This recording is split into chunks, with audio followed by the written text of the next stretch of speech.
Hello, I'm Zoe Bettison and I'm your local Member of Parliament for the Salisbury area. Welcome to my #5108 and proud video series.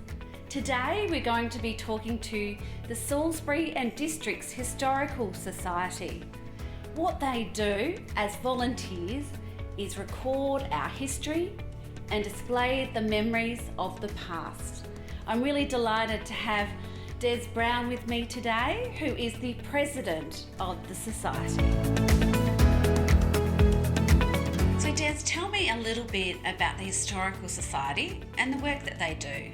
Well, our society's inaugural meeting was back in 1981, so next year we'll be 40 years old.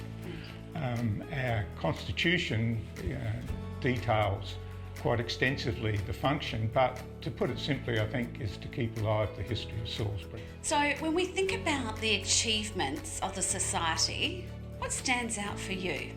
Well, I think the fact that we still have a history society after 40 years, and we have about 50 financial members.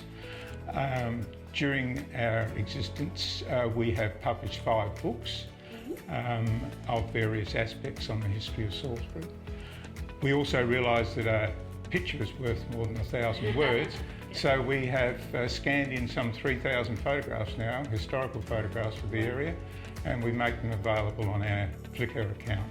And we publish a newsletter 4 times a year with articles that relate to the history of our area and individuals who lived here. And we're very grateful for your office that has printed that magazine for some years now. Des, what are your favourite historical sites in the Salisbury area?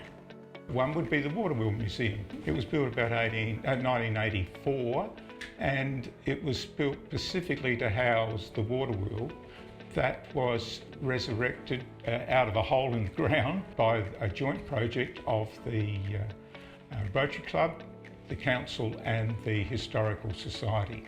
And what are the top 3 things that people in Salisbury may not know about our area?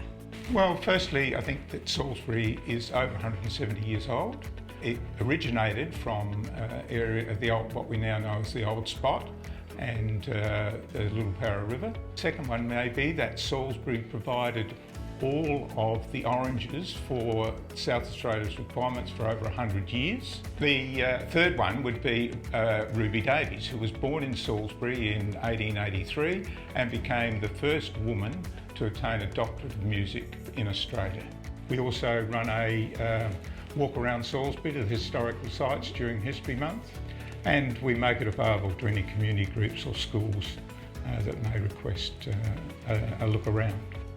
Well, I've learnt a lot today about Salisbury.